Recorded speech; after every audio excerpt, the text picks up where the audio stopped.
আসসালামু আলাইকুম সুপ্রিয় এসএসসি পরীক্ষার্থীবৃন্দ, তোমাদের ইতিহাস সাবজেক্ট নিয়ে একটা গুরুত্বপূর্ণ এমসিকিউ এর পর্ব দিব, যেখানে 1 ঘন্টার ভিতরে তোমাদের গুরুত্বপূর্ণ 351টি এমসিকিউ দিব ইতিহাস সাবজেক্টের। এই এমসিকিউগুলো প্রত্যেকটা বোর্ডের শিক্ষার্থীদের পরীক্ষায় কমন আসবে ইনশাল্লাহ। তোমাদের সুবিধার জন্য 1 ঘন্টার এই ভিডিওতে আমরা ইতিহাসের মোট 351টি গুরুত্বপূর্ণ এমসিকিউ দিয়ে দিচ্ছি। অবশ্যই সম্পূর্ণ ভিডিওটি শেষ পর্যন্ত দেখবেন। Thank you so much. 1 নম্বর হচ্ছে, আমাদের দেশে মুক্তিযুদ্ধ কবে সংগঠিত হয়? 1971 সালে। সত্য বিষয় অথবা ঘটনা উপস্থাপন করে কোনটি? ইতিহাস। পাকিস্তানিদের বিরুদ্ধে আমাদেরকে কয় মাস যুদ্ধ করতে হয়? প্রায় 9 মাস।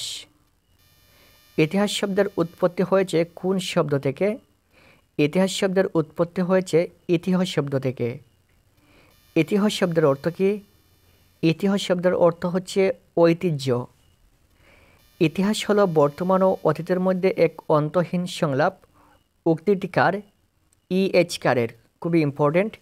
E.H. কারের উক্তি হচ্ছে, ইতিহাস হলো বর্তমান ও অতীতের মধ্যে এক অন্তহীন সংলাপ।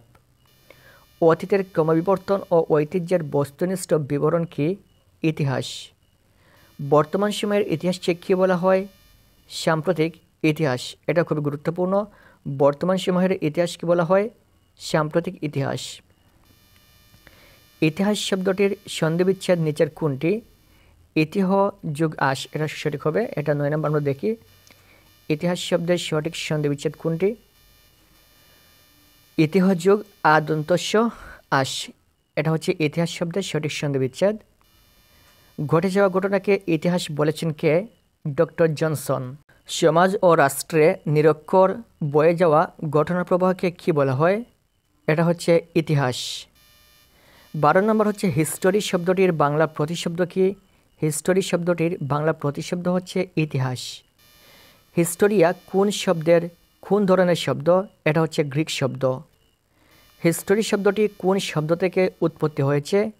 এটা হিস্টোরিয়া শব্দ থেকে উৎপত্তি হয়েছে। হিস্টোরিয়া শব্দটি প্রথম ব্যবহার করেন কে? হেরোডোটাস। হেরোডোটাস হিস্টোরিয়া শব্দটি প্রথম ব্যবহার করেন কখন? খ্রিস্টপূর্ব 5ম শতাব্দীতে। ইতিহাসের জনক কে? ইতিহাসের জনক আমরা 18 নম্বরটা দেখি। হেরোডোটাস। ইতিহাসের জনক হেরোডোটাস। ইতিহাস ও অনুসন্ধান এ দুটি ধারণাকে সংযুক্ত করেন কে? হেরোডোটাস। সমাজের জীবনী ইতিহাস উক্তিটি কার? এটা হচ্ছে টয়েনবির। সঠিক ইতিহাস কিসের উপর নির্ভর করে রচিত? এটা হচ্ছে সত্যকে নির্ভর করে রচিত।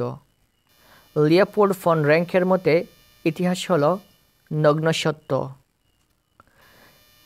সঠিক ইতিহাস লিখতে কিসের গুরুত্ব অপরিসীম? ঐতিহাসিক উপাদানের গুরুত্ব অপরিসীম। ইতিহাসের উপাদানকে কয় ভাগে ভাগ করা যায়? ইতিহাসের উপাদানকে 2 ভাগে ভাগ করা যায়।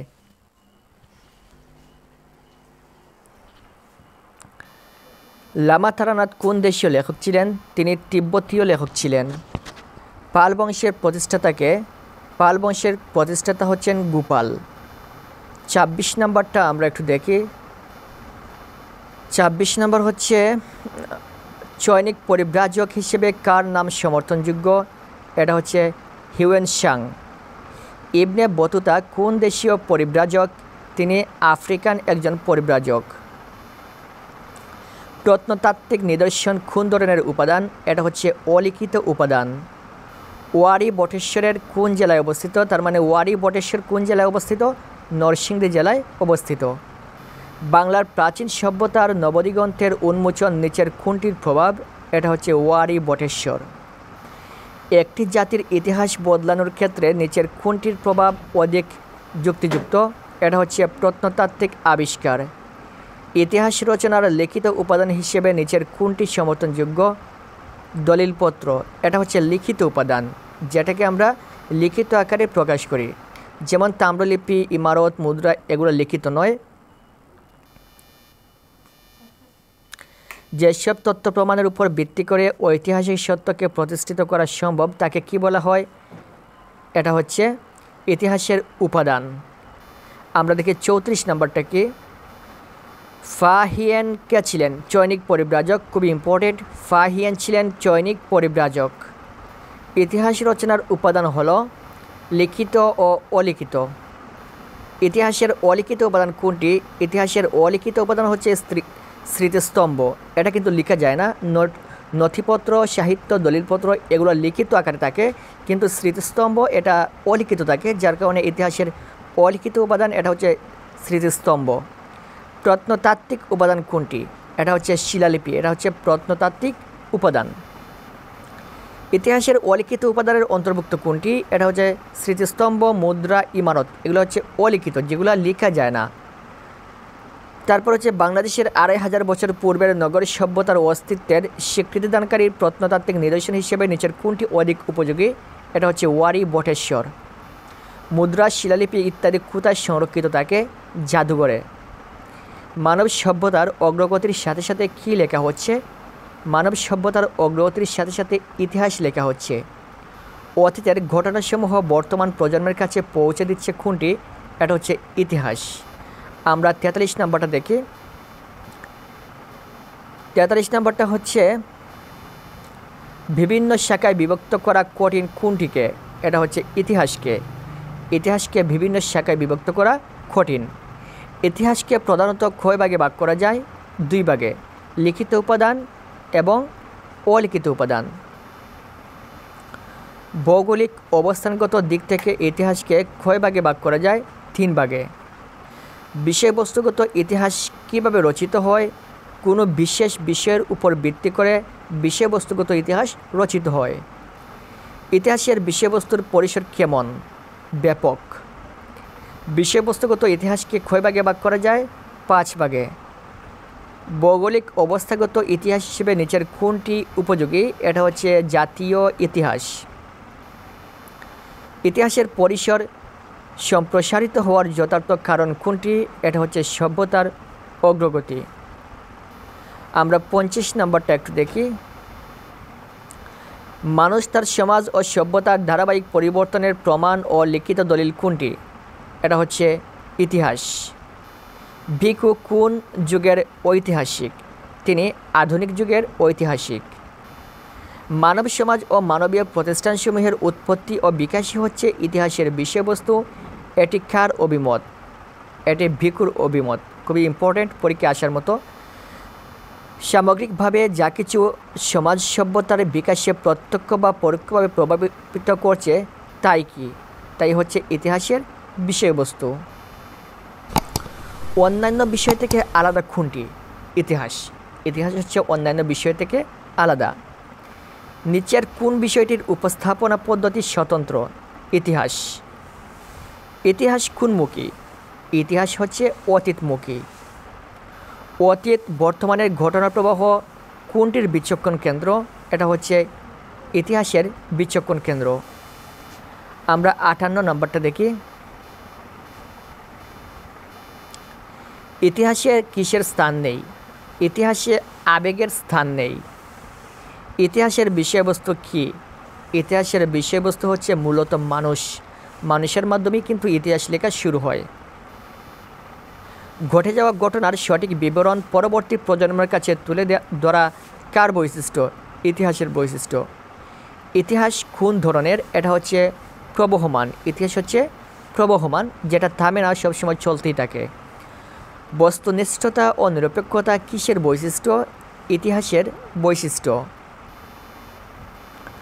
প্রতিটি মানুষের পর্যবেক্ষণ ক্ষমতা কেমন? ভিন্ন ভিন্ন। সঠিক ইতিহাস হওয়ার জন্য নিচের কোনটি অধিক উপযোগী? ঘটনার নিরপেক্ষ বর্ণনা উপস্থাপন। মানুষ কর্তৃক সম্পাদিত সকল বিষয় কিসের আওতাভুক্ত? এটা হচ্ছে ইতিহাসের পরিসরের আওতাভুক্ত। 66 নম্বরটা দেখি। মানুষের চিন্তা, ভাবনা, কর্মধারা পরিবর্তনের সাথে সাথে কিসের পরিসর সম্প্রসারিত হচ্ছে? ইতিহাসের। এটা হবে ইতিহাসের। খাদ্য সংগ্রহের মধ্যে কর্মকাণ্ড সীমাবদ্ধ ছিল কোন যুগের মানুষের? এটা হচ্ছে প্রাগৈতিহাসিক যুগের মানুষের খাদ্য সংগ্রহের মধ্যে কর্মকাণ্ড সীমাবদ্ধ ছিল। তার মানে তাদের একটাই কাজ ছিল, সেটা শুধুমাত্র খাদ্য সংগ্রহ করা। মানুষের কর্মকাণ্ডের পরিধি বাড়ার যথার্থ কারণ কোনটি? এটা হচ্ছে সভ্যতার অগ্রগতি। অর্থনীতি, সমাজ, শিল্পকলার ইতিহাস রচনা করেন নিচের কোনটির প্রভাব? এটা হচ্ছে মার্ক্সবাদ প্রচার।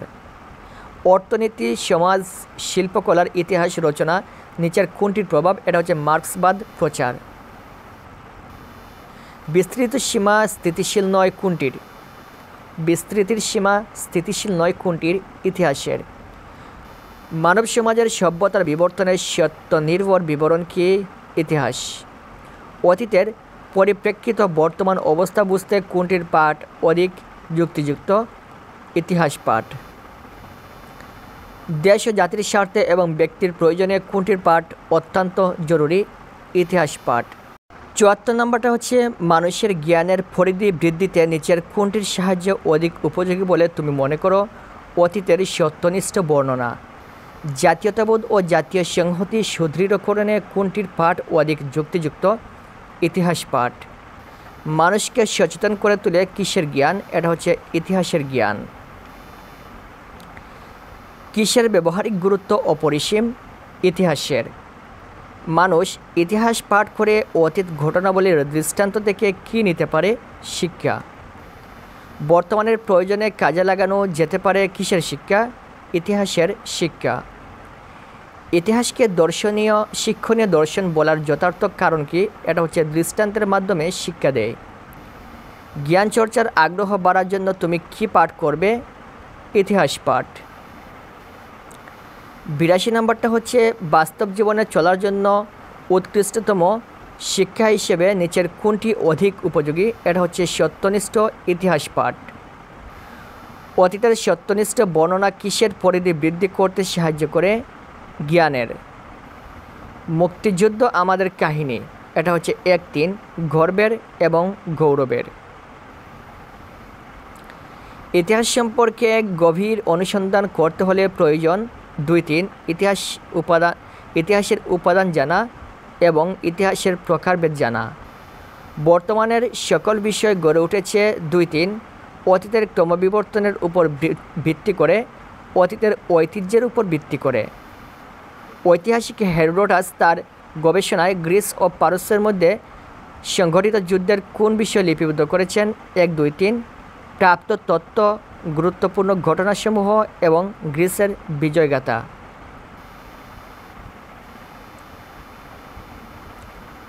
ঐতিহাসিক হেরোডোটাস তার গবেষণায় গ্রিস ও পারস্যের মধ্যে সংঘটিত যুদ্ধের বিভিন্ন বিষয় লিপিবদ্ধ করেছেন। কারণ ১-২-৩ যাতে পরবর্তী প্রজন্ম এ ঘটনা ভুলে না যায়, এ বিবরণ যাতে তাদের উৎসাহিত করে, যাতে তারা দেশপ্রেমে উদ্বুদ্ধ হয়। এই তিনটেই কারণে। আধুনিক ইতিহাসের জনক জার্মান ঐতিহাসিক লিওপোল্ড ফন র্যাঙ্কে মনে করেন। ৮২ নম্বরটা দেখি আমরা।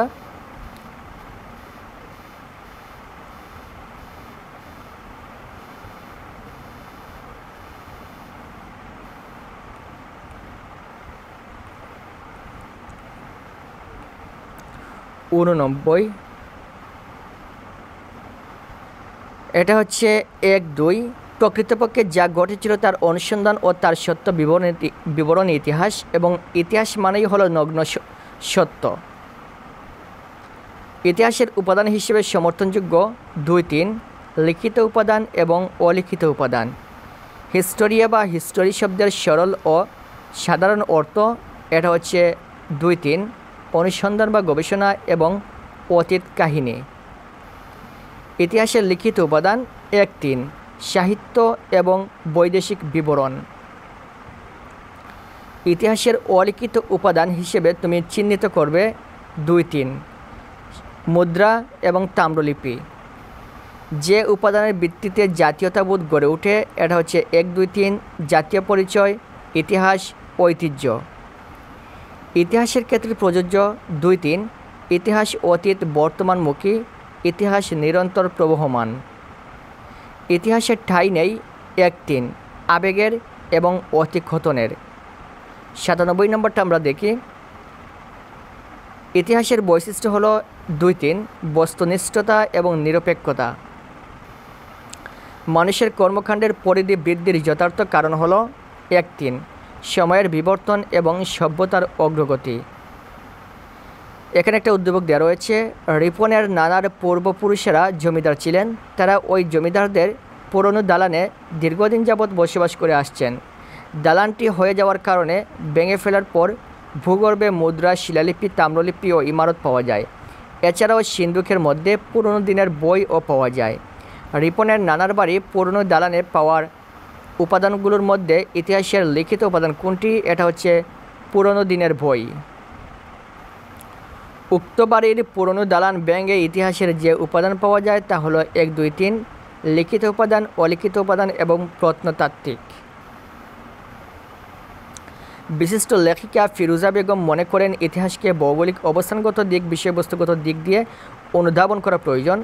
অন্যদিকে ঐতিহাসিক রিকু মনে করেন যে মানব সমাজ ও মানবীয় প্রতিষ্ঠানসমূহের উৎপত্তি ও বিকাশই হন ইতিহাসের বিষয়বস্তু। প্রশ্ন হচ্ছে, ঐতিহাসিক রিকু এর ধারণা কোন সময় বলে তোমার মনে হয়? এটা হচ্ছে অত্যাধুনিক যুগ। ফিরোজা বেগম ইতিহাসকে যে বিষয়বস্তুগত দিক দিয়ে অনুধাবন করা কথা বলেছেন তা হলো, এটা সঠিক উত্তর হচ্ছে 1.3। তার মানে এটা সঠিক উত্তর হচ্ছে 1.3 সাংস্কৃতিক ঘটনা এবং কূটনৈতিক ঘটনা। 1 নম্বর হচ্ছে ভুক্তির শাসনকর্তা নিযুক্ত হতেন। সঠিক উত্তর হচ্ছে ঘ নাম্বার 1, 2, 3 সম্রাট নিজে, রাজকুমার এবং রাজ পরিবারের সদস্যগণ। 2 নম্বর হচ্ছে সেন রাজাদের অধিকার ও ক্ষমতার কোনো সীমা ছিল না। এটি কি প্রমাণ করে? সঠিক উত্তর হচ্ছে খ নাম্বার 1, 3 রাজা ছিলেন সর্বসেবা এবং তিনি শাসন, সমর ও বিচার বিভাগের প্রধান। 3 নম্বর হচ্ছে চন্দ্রবংশের সর্বশ্রেষ্ঠ শাসক কে ছিলেন? খ নাম্বার শ্রীচন্দ্র, তিনি ছিলেন চন্দ্রবংশের সর্বশ্রেষ্ঠ শাসক। 4 নম্বরটা দেখি, ভুক্তিপতির সাথে নিচের কোনটি সাদৃশ্যপূর্ণ? এটা হচ্ছে খ নাম্বার উপরিক। বল্লাল সেনের শাসনকাল কোনটি? এটা হচ্ছে খ নাম্বার 1178 থেকে 1205 খ্রিস্টাব্দ পর্যন্ত। ত্রৈলোকচন্দ্রের উপাধি কী ছিল? মহারাজাধিরাজ। ধর্মপালের পুত্রের নাম কি? এটা হচ্ছে খ নাম্বার দেবপাল। 8 নম্বরটা আমরা দেখি। 8 নম্বরটা হচ্ছে গুপ্তযুগে সামন্ত রাজাগণ গুপ্ত সাম্রাজ্যের অধীনে ছিল না। এটি কি প্রমাণ করে? ক নাম্বার সামন্ত রাজাগণ প্রায় স্বাধীন ছিলেন। 9 নম্বর হচ্ছে পাল বংশের সর্বশেষ সফল শাসক কে ছিলেন? রামপাল। মহিপাল প্রতিহত করেন গঙ্গেয়দেবের আক্রমণ এবং রাজেন্দ্র চুলের আক্রমণ। 11 নম্বর হচ্ছে ত্রৈলোকচন্দ্রের উত্তরাধিকারী কে ছিলেন? গ নাম্বার সুবর্ণচন্দ্র। হর্ষবর্ধন শশাঙ্কের বিরুদ্ধে যুদ্ধযাত্রা করেন কারণ? এটা সঠিক উত্তর হচ্ছে গ নাম্বার 1, 2 রাজশ্রীকে উদ্ধারের জন্য এবং প্রতিশোধ গ্রহণের জন্য। 13 নম্বর হচ্ছে একাদশ শতকের শেষ ভাগ দক্ষিণ পূর্ব বাংলায় কোন রাজবংশ গড়ে ওঠে? ক নাম্বার বর্ম। 14 নম্বর হচ্ছে সুমা একটি উপন্যাস থেকে জানতে পারে যে ড নামক শাসনামলে ঘ অঞ্চলের বেশ কয়েকটি অংশে বিভক্ত ছিল। ড নিচের কোনটিকে নির্দেশ করেছে? এটা হচ্ছে ক নাম্বার গুপ্ত যুগ। 15 নম্বর হচ্ছে কল্যাণচন্দ্রের শাসনকাল কোনটি? এটা হচ্ছে ঘ নাম্বার 975 থেকে 1000 খ্রিস্টাব্দ। জাত বর্মার পিতার নাম কী ছিল? এটা হচ্ছে গ নাম্বার ব্রজবর্মা। শশাঙ্ক মালবরাজ দেবগুপ্তের সাথে বন্ধুত্ব স্থাপন করেন। এটা হচ্ছে ক নাম্বার 1, 2 পুষ্যভূতিদের দমন করতে এবং মৌখরীদের দমন করতে। তারপর 18 নম্বরটা দেখি। 18 নম্বরটা হচ্ছে পাল যুগের কেন্দ্রীয় সরকারের শাসক বিভাগের সর্বোচ্চ ছিলেন কে? ক নাম্বার রাজা স্বয়ং। গোচন্দ্র, ধর্মদিত্য ও সমাচারদের শাসনকাল ছিল কোনটি? এটা হচ্ছে খ নাম্বার 525 থেকে 600 খ্রিস্টাব্দ। দ্বিতীয় মহিপালের কনিষ্ঠ ভ্রাতা রামপালের শাসনকাল কোনটি? খ নাম্বার 1082 থেকে 1124 খ্রিস্টাব্দ। ধর্মপালের শাসন প্রতিষ্ঠিত ছিল বাংলায়, এটা কোথায়? খ নাম্বার 1, 2 বাংলায় এবং বিহারব্যাপী। 22 নম্বর হচ্ছে ভুক্তির প্রধান উপাধি কী ছিল? ক নাম্বার উপরিক। ধর্মপালের শাসনকাল কোনটি? এটা হচ্ছে খ নাম্বার 781 থেকে 821 খ্রিস্টাব্দ। 24 নম্বর হচ্ছে প্রাচীয় জাতির রাজধানী কোথায় ছিল? খ নাম্বার পাঞ্জাব। আধুনিক গবেষকগণের মতে গোপালের শাসনকাল কোনটি?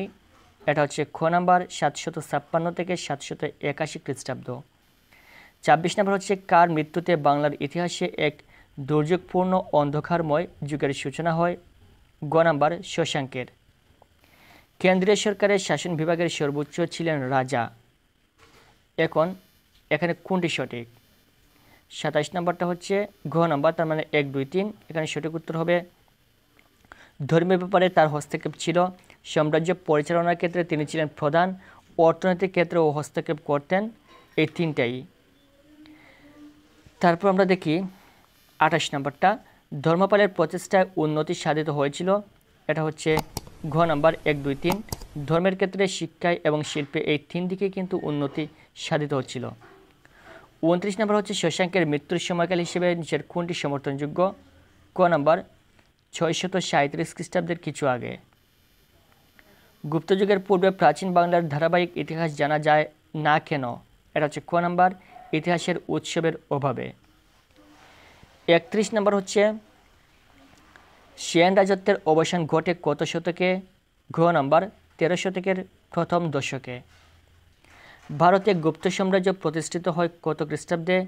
খ নাম্বার 320 খ্রিস্টাব্দে। চন্দ্র রাজাদের শাসনের পতন ঘটে কিভাবে? এটা হচ্ছে গ নাম্বার 2 বৈদেশিক আক্রমণে। বিজয় সেনের প্রথম রাজধানী কোথায় ছিল? ক নাম্বার ত্রিবেণীর বিজয়পুরে। 35 নম্বর হচ্ছে কৌমতন্ত্র ভেঙে গিয়ে কোন অবস্থা গড়ে ওঠে? গ নাম্বার রাজতন্ত্র। 36 নম্বরটা দেখি, শশাঙ্ক মৃত্যুবরণ করেন খ নাম্বার 637 খ্রিস্টাব্দের কিছু আগে।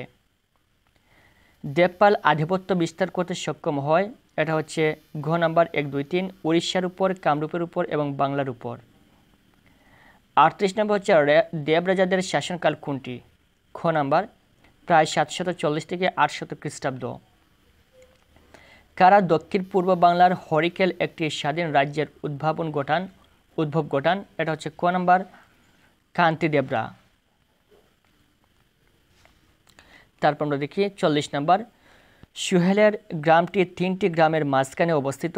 হঠাৎ তাদের গ্রামটি দখল নিয়ে পার্শ্ববর্তী 3টি গ্রামের যুদ্ধ হয়। সুহেলদের গ্রামের সাথে মিল রয়েছে নিম্নের কোন অঞ্চলের? এটা হচ্ছে ক নাম্বার উত্তর ভারতের। 41 নম্বর হচ্ছে পাল বংশের প্রতিষ্ঠাতা ছিলেন গোপাল। ঠিক তেমনই সেন বংশের প্রতিষ্ঠার ক্ষেত্রে নিচের কার নামটি গ্রহণযোগ্য? ঘ নাম্বার সামন্ত সেন। পাল বংশকে ধ্বংসের হাত থেকে রক্ষা করেন কে? ঘ নাম্বার মহিপাল। 43 নম্বর হচ্ছে বাংলাদেশের সেন রাজবংশের সূচনা হয় কোন শতকে? খ নাম্বার দ্বাদশ শতকে। আমরা দেখি 44 নম্বরটা কি রয়েছে, কোন বংশের প্রতিষ্ঠার মধ্য দিয়ে বাংলাদেশে নতুন যুগের সূচনা হয়? খ নাম্বার পাল। পাল বংশের প্রতিষ্ঠার মধ্য দিয়ে বাংলাদেশে নতুন যুগের সূচনা হয়। 45 নম্বর হচ্ছে গুপ্ত সম্রাটদের শাসনাধীন বড় বিভাগের নাম কি ছিল? ঘ নাম্বার ভুক্তি। মহিপালের পৌত্র ন্যায়পালের রাজত্বকাল কোনটি? এটা হচ্ছে ক নাম্বার 1040 থেকে 1052 খ্রিস্টাব্দ। 47 নম্বর হচ্ছে নারায়ণের একটি হিন্দু মন্দিরের জন্য করমুক্ত ভূমি দান করেন কে? ঘ নাম্বার ধর্মপাল। দেবরাজারা তাদের নামের সাথে বড় বড় উপাধি যুক্ত করতেন কেন? এটা হচ্ছে খ নাম্বার নিজেদের শক্তিশালী ভাবতেন তাই। 49 নম্বরটা আমরা দেখি, উত্তরবঙ্গের বরেন্দ্র অঞ্চলের সামন্তবর্গ কার সময়ের প্রকাশ্যে বিদ্রোহ ঘোষণা করেন? ঘ নাম্বার দ্বিতীয় মহিপালের সময়ে।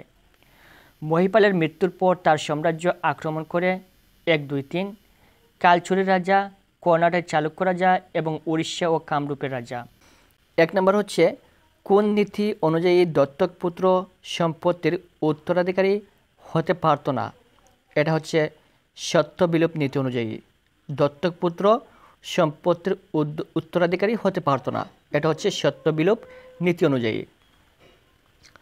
ইস্ট ইন্ডিয়া কোম্পানির শাসন প্রতিষ্ঠার সাথে সাথে কিসের শোষণ বঞ্চনা শুরু হয়? অর্থনৈতিক।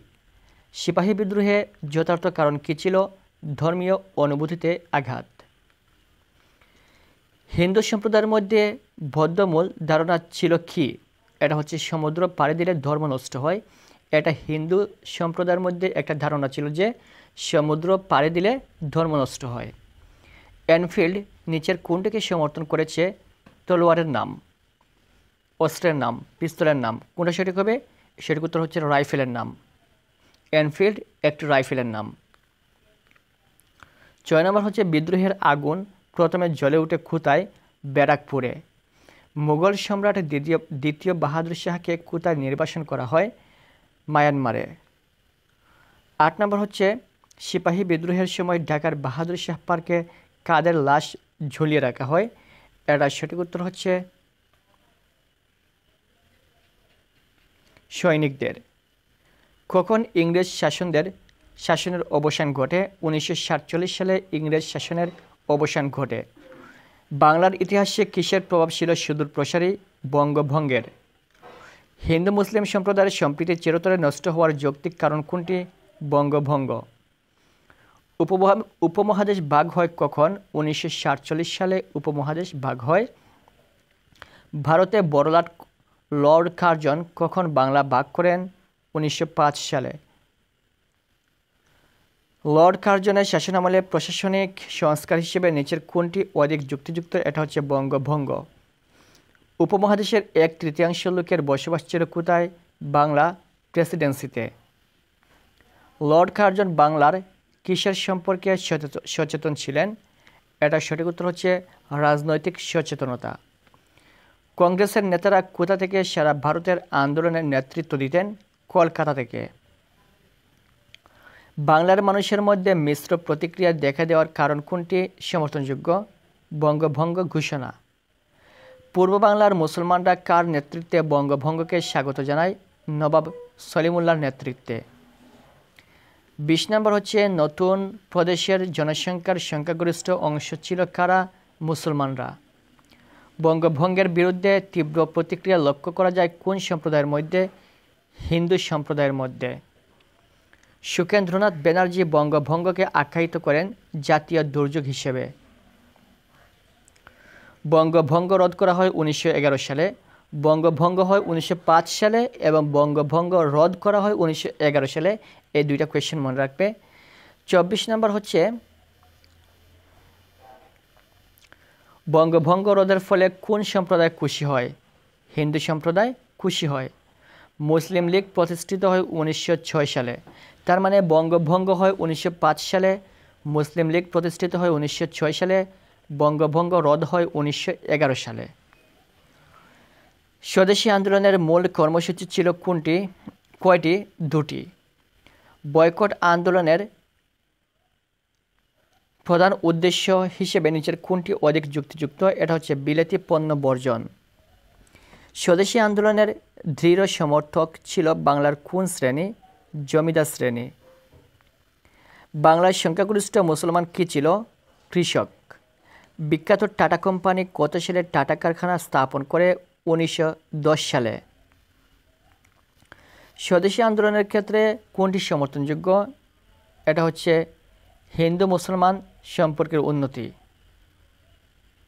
32 নম্বর হচ্ছে আমার সোনার বাংলা আমি তোমায় ভালোবাসি গানটির রচয়িতাকে? রবীন্দ্রনাথ ঠাকুর। ভারতের মুসলমানেরা তুরস্কের সুলতানকে শ্রদ্ধা করতেন কেন? মুসলিম বিশ্বের খলিফা বলে। সেভার্স চুক্তি হয় কখন? 1920 সালে। খিলাফত কমিটি কখন গঠিত হয়? 1919 সালে। অসহযোগ আন্দোলনের আহ্বানকারী ক্ষেত্রে নিচের কোন নামটি অধিক যুক্তিযুক্ত? মহাত্মা গান্ধী। মহাত্মা গান্ধী কখন অসহযোগ আন্দোলনের ডাক দেন? 1919 সালে। নিচের কোন উপাধিটি রবীন্দ্রনাথ ঠাকুর বর্জন করেন? এটা হচ্ছে নাইট উপাধি। খেলাফত আন্দোলনের নেতা মৌলানা শওকত আলী কখন ঢাকা আসেন? 1920 খ্রিস্টাব্দের মার্চ মাসে। লর্ড চেমসফোর্ডের পর বড়পাহাড়ের দায়িত্ব গ্রহণকারী হিসেবে নিচের কোনটি সমর্থনযোগ্য? 40 নম্বরটা দেখি আমরা। 40 নম্বরটা সঠিক উত্তর হচ্ছে লর্ড রেডিং। সরকারের দমন নীতির বিরুদ্ধে কংগ্রেস কিসের ঘোষণা দেয়? এটা হচ্ছে আইন অমান্য করার। গান্ধীজি কতদিনের মধ্যে সকল সত্যাগ্রহ বন্দীর মুক্তিদানের জন্য সরকারের কাছে দাবি জানায়? 7 দিনের মধ্যে। গান্ধীজির অহিংস আন্দোলন প্রত্যাহারের যথার্থ কারণ কোনটি? এটা হচ্ছে হিংসাত্মক রূপ। সেভার্স চুক্তির অস্বীকারীদের ক্ষেত্রে নিচের কোন নামটি সমর্থনযোগ্য? এটা হচ্ছে মুস্তফা কামাল আতাতুর্ক। দ্বিতীয় পর্যায়ে বিপ্লবী আন্দোলন কখন শুরু হয়? 1912 খ্রিস্টাব্দে। ঢাকার অনুশীলন সমিতির প্রধান সংগঠক কে ছিলেন? পুলিন বিহারী দাস। ইংরেজ সরকার 1 লাখ টাকা পুরস্কার ঘোষণা করেন কেন? রাসবিহারী বসুকে ধরার জন্য। লাল বাংলা নিচের কোনটির সাথে সাদৃশ্যপূর্ণ? এটা হচ্ছে প্রচারপত্রের সাথে সাদৃশ্যপূর্ণ। ইংরেজ সরকার কখন বেঙ্গল অর্ডিন্যান্স জারি করে? 1924 খ্রিস্টাব্দে। খুবই ইম্পর্ট্যান্ট। মহাত্মা গান্ধী কখন আইন অমান্য আন্দোলন শুরু করেন? 1930 সালে। মাস্টারদার প্রকৃত নামের ক্ষেত্রে কোনটি সমর্থনযোগ্য? এটা হচ্ছে মাস্টার মশাই।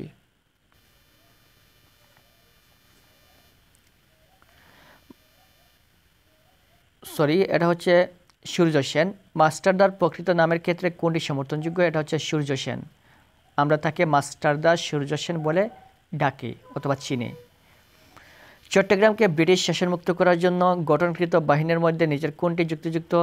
চট্টগ্রাম বিপ্লবী বাহিনী। সূর্য সেনের বিপ্লবীর সাথে কোথায় চূড়ান্ত যুদ্ধ সংঘটিত হয়? জালালাবাদ পাহাড়ে। বিপ্লবীরা কোথায় আশ্রয় নেয়? গ্রামের কৃষকদের বাড়িতে। সূর্য সেনের গ্রেফতার হওয়ার সময়কালের ক্ষেত্রে নিচের কোনটি সমর্থনযোগ্য? এটা হচ্ছে 1933 খ্রিস্টাব্দে সূর্য সেন গ্রেফতার হন। প্রীতিলতাকে কোন স্থানে আক্রমণের দায়িত্ব দেওয়া হয়? 56 নম্বর হচ্ছে প্রীতিলতাকে দায়িত্ব দেওয়া হয় পাহাড়তলী ইউরোপিয়ান ক্লাব আক্রমণের। চট্টগ্রামের বিপ্লবীদের পাশাপাশি কলকাতার কোন দল যথেষ্ট সক্রিয় ছিল? যুগান্তর দল। সশস্ত্র বিপ্লবী আন্দোলনের ব্যর্থতার যথার্থ কারণ কোনটি? গণবিচ্ছিন্নতা। গুপ্ত সংগঠনগুলো কীভাবে কাজ করত? ছোট ছোট দলে ভাগ হয়ে। সিআর দাস স্বরাজ পার্টির কী ছিলেন? সভাপতি ছিলেন। স্বরাজ পার্টির সম্পাদক হিসেবে নিচের কোন ব্যক্তির নামটি অধিক যুক্তিযুক্ত? মতিলাল নেহেরু। বেঙ্গল প্যান্টের শর্ত অনুযায়ী কলকাতা কর্পোরেশনের বিভিন্ন চাকরিতে কাদের নিয়োগ দেওয়া হয়? মুসলমানদের। বাংলায় ফরাজ দলের অভূতপূর্ব বিজয়ের কৃতিত্ব ছিল কার? চিত্তরঞ্জন দাসের। 64 নম্বরটা হচ্ছে বাংলা চুক্তি কী নামে খ্যাত? সিআর দাস ফর্মুলা নামে। সরকারি দপ্তরে মুসলমানদের জন্য 55% চাকরি সংরক্ষিত থাকবে কথাটির সাথে সাদৃশ্য রয়েছে বাংলা চুক্তির।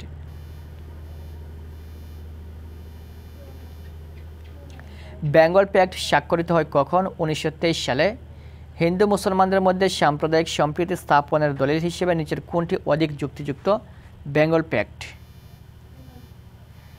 চিত্তরঞ্জন দাস কখন মৃত্যুবরণ করেন? 1924 খ্রিস্টাব্দে। হুসেন শহীদ সোহরাওয়ার্দী কোন স্থানের ডেপুটি মেয়র নির্বাচিত হন? কলকাতার। বেঙ্গল প্যাক্ট অকার্যকর হলে কাদের ঐক্যের সম্ভাবনা ব্যাহত হয়? হিন্দু মুসলিম। 1930 খ্রিস্টাব্দে প্রকাশিত কোন কমিশনার রিপোর্ট সব রাজনৈতিক দলগুলোর প্রত্যাখ্যান করে? সাইমন কমিশনের। 72 নম্বরটা আমরা একটু দেখি। সাম্প্রদায়িক রুয়েদাদ ঘোষণা করেন কে? রামজে ম্যাকডোনাল্ড।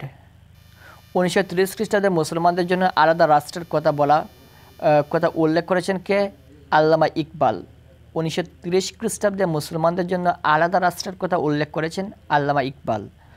লাহোর প্রস্তাব কখন গৃহীত হয়? 1940 সালে। খুবই ভেরি ইম্পর্ট্যান্ট। লাহোর প্রস্তাব গৃহীত হয় 1940 সালে। কিসের প্রস্তাব কংগ্রেস নেতাদের মধ্যে তীব্র প্রতিক্রিয়া হয়? লাহোর প্রস্তাবে। পাকিস্তান নামক রাষ্ট্রের জন্ম হয় কখন? 1947 সালের 14ই আগস্ট। দ্বিজাতি তত্ত্বের ভিত্তিতে কয়টি রাষ্ট্রের জন্ম হয়? দুটি। 1926 সালে কোথায় দাঙ্গা হয়? কলকাতায়। 79 নম্বরটা হচ্ছে 1941 সালে ফজলুল হক মুসলিম লীগ থেকে পদত্যাগ করেন কেন? জিন্নাহর সাথে মতবিরোধের কারণে। 80 নম্বর হচ্ছে ফজলুল হকের দ্বিতীয় মন্ত্রিসভায় সময়কালের ক্ষেত্রে নিচের কোনটি অধিক যুক্তিযুক্ত? 1941 থেকে 1943 খ্রিস্টাব্দ পর্যন্ত। 1943 সালে দুর্ভিক্ষের পটভূমিতে কে মন্ত্রিসভা গঠন করেন? খাজা নাজিমুদ্দিন। নাজিমুদ্দিন মন্ত্রিসভার কখন পতন ঘটে? 1945 সালে। 1943 সালের সর্বনাশা দুর্ভিক্ষে কত লোকের মৃত্যু হয়েছে বলে ধারণা করা হয়? প্রায় 30 লাখ। 1946 সালের 24শে এপ্রিল কে মন্ত্রিসভা গঠন করেন? এটা হচ্ছে সোহরাওয়ার্দী। 1946 সালের নির্বাচনে মুসলিম লীগ কয়টি আসনে জয়লাভ করে? 114টি। 1947 সালের হিন্দু মুসলমান সম্পর্ক কিসের রূপ নেয়? রক্তক্ষয়ী দাঙ্গায়। মুসলিম লীগের কোন নেতা বৃহত্তর বাংলা রাষ্ট্রের একটি রূপরেখা প্রণয়ন করেন? সঠিক উত্তর হচ্ছে আবুল হাশিম। বশির সোহরাওয়ার্দী চুক্তিতে সংবিধান প্রণয়নের জন্য কতজন বিশিষ্ট গণপরিষদের কথা বলা হয়েছে? 30 জন। হিন্দু মহাসভার শ্যামাপ্রসাদ কিসের চরম বিরোধী ছিলেন? যুক্ত বাংলার। 1947 সালের ভারত স্বাধীনতা আইনে কিসের কথা বলা হয়েছে? পাঞ্জাব ও বাংলা ভাগের। ভারত কিভাবে ভাগ হয়? 1947 খ্রিস্টাব্দে আইন অনুসারে। কার ডাকে ভারত ছাড় আন্দোলনের জনগণ ঝাঁপিয়ে পড়ে? গান্ধীজির। INA নিচের কোনটিকে সমর্থন করে? Indian national army. কিশোর বয়সে গান্ধীজি অহিংস নীতির বিরোধী ছিলেন কেন? কে? এটা হচ্ছে সুভাষ বসু। সুভাষচন্দ্র বসু কখন দেশ ত্যাগ করেন? 1941 খ্রিস্টাব্দে। 96 নম্বরটা হচ্ছে 1946 খ্রিস্টাব্দে বোম্বাইয়ে কোন বিদ্রোহ দেখা দেয়? এটা হচ্ছে নৌ বিদ্রোহ। দ্বিতীয় বিশ্বযুদ্ধের অবসানের পর ইংল্যান্ডের সাধারণ নির্বাচন কোন সাল কারা জয়লাভ করে? এটা হচ্ছে শ্রমিক দল। মুসলিম লীগ দুটি উপদলে বিভক্ত হওয়ার যথার্থ কারণ কোনটি? তার মানে মুসলিম লীগ দুইটি উপদলে বিভক্ত হওয়ার যথার্থ কারণ হচ্ছে নেতৃত্বে দ্বন্দ্ব। ক্যাবিনেট মিশন প্রস্তাবিত পরিকল্পনায় করা স্তরবিশিষ্ট যুক্তরাষ্ট্র গঠনের বিষয়ে উল্লেখ করা হয়েছে। এটা হচ্ছে 3 স্তর বিশিষ্ট।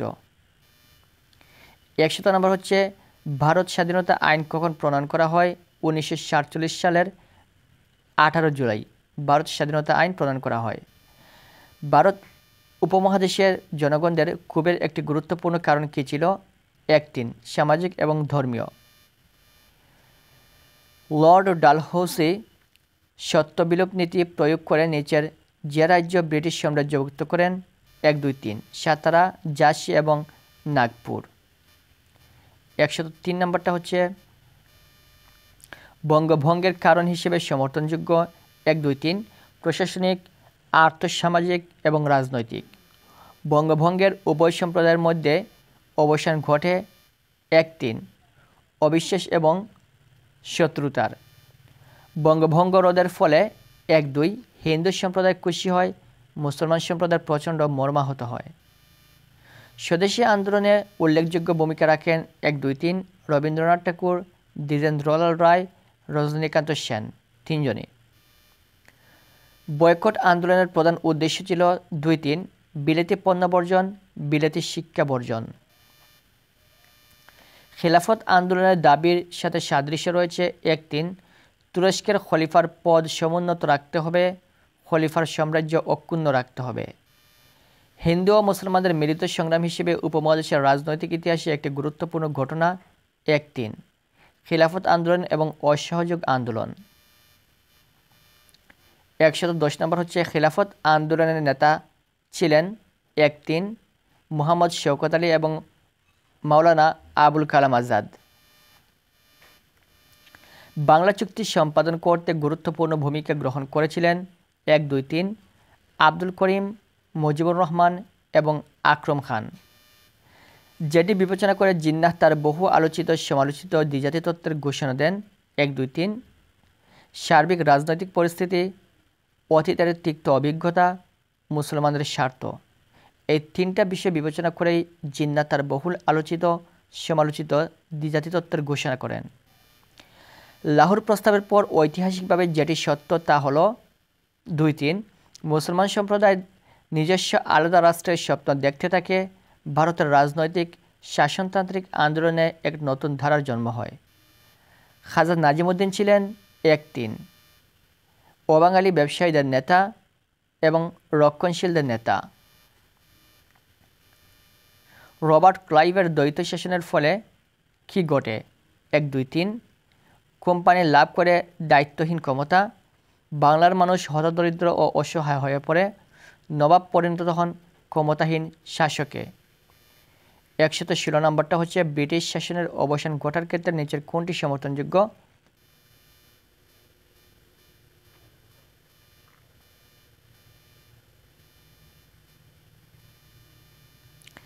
এখানে কিন্তু সঠিক উত্তরটা দেওয়া নেই। এখানে একটা উদ্দীপক দেওয়া রয়েছে। উদ্দীপক হচ্ছে ইউনিয়নের আয়তন বেশি হওয়ার কারণে জব্বার চেয়ারম্যান সমস্ত এলাকার সমান সুযোগ সুবিধা পৌঁছাতে ব্যর্থ হন, তাই তিনি উক্ত ইউনিয়নকে আলাদা ইউনিটে ভাগ করেন।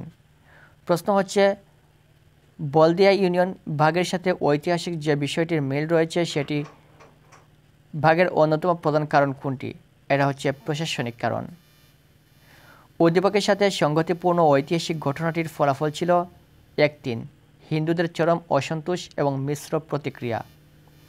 আরেকটা উদ্দীপক রয়েছে জাপান থেকে তার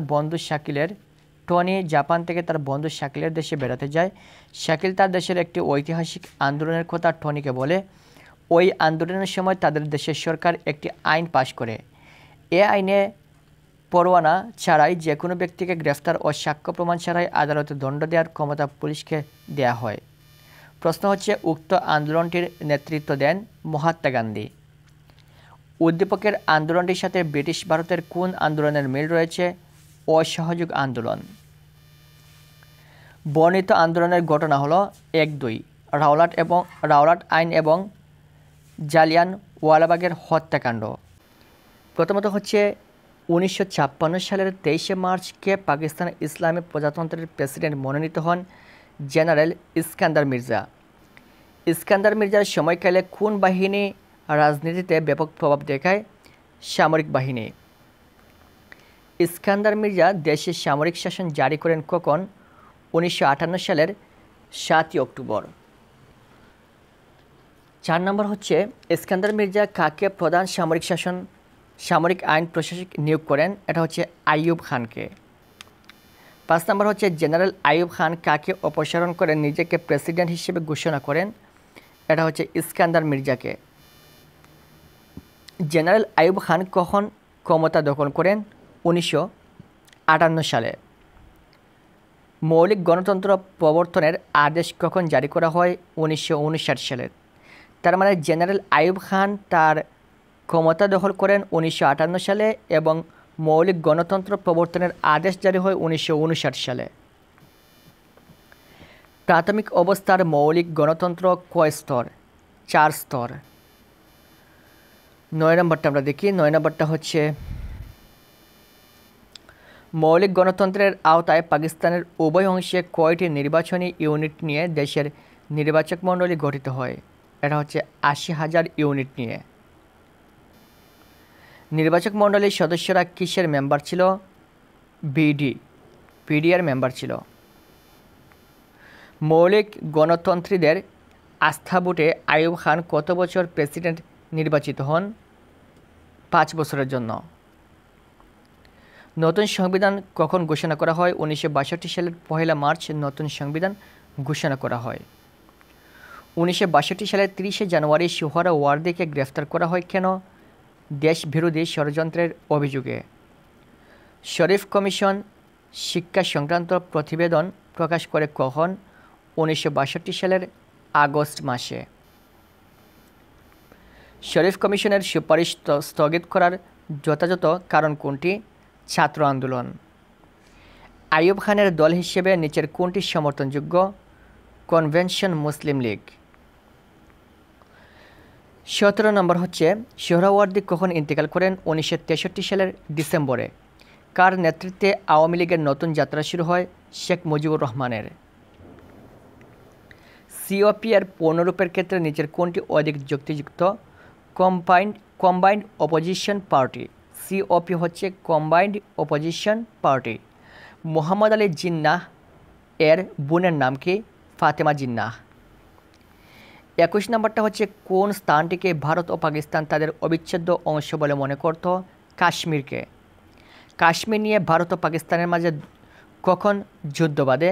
1947 সালে। আইয়ুব খানের দীর্ঘদিনের আশা কী ছিল? কাশ্মীর দখল করা। কাশ্মীরকে নিয়ে দ্বিতীয়বারের মতো ভারত পাকিস্তানের মধ্যে যুদ্ধ সংঘটিত হয় 1965 সালে। প্রথমবার হয়েছিল 1947 সালে, দ্বিতীয়বার হয় 1965 সালে। কাশ্মীর নেতা হিসেবে নিচের কোন নামটি সমর্থনযোগ্য? তার মানে কাশ্মীরের নেতা কে ছিলেন? কাশ্মীরের নেতা ছিলেন শেখ আবদুল্লাহ। পাকিস্তান রাষ্ট্রের কীভাবে জন্ম হয়? লাহোর প্রস্তাব অনুসারে পাকিস্তান রাষ্ট্রের জন্ম হয়। 1954 সালে যুক্তফ্রন্টের নির্বাচিত সরকারকে কীভাবে উচ্ছেদ করে? অন্যায়ভাবে।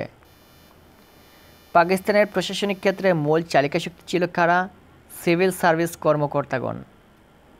1962 সালে পাকিস্তানের মন্ত্রণালয়গুলোতে শীর্ষস্থানীয় কর্মকর্তার 954 জনের মধ্যে বাঙালি ছিলেন কয়জন? 119 জন। 1962 সালে ফরেন সার্ভিসে পূর্ব পাকিস্তানের প্রতিনিধিত্ব ছিল কত? 20.8%। তার মানে 1962 সালে ফরেন সার্ভিসে পূর্ব পাকিস্তানের প্রতিনিধিত্ব ছিল 20.8%। আইয়ুব খানের শাসনামলে মোট বাজেটের কয় ভাগ সামরিক বাজেট ছিল? 60%। 1966 সালে সামরিক বাহিনীর 17 জন শীর্ষ পর্যায়ের কর্মকর্তার মধ্যে বাঙালি ছিল কয়জন? মাত্র একজন। জন্মলগ্ন থেকে পাকিস্তানে কয়টি পদ্মবার্ষিকী পরিকল্পনা গৃহীত হয়? সঠিক উত্তর হচ্ছে 3টি। পাকিস্তান রাষ্ট্রের সকল পরিকল্পনা প্রণীত হতো কোথায়? পশ্চিম পাকিস্তানে। 1956 সালে করাচির জন্য কত টাকা ব্যয় করা হয়? 570 কোটি টাকা ব্যয় করা হয়।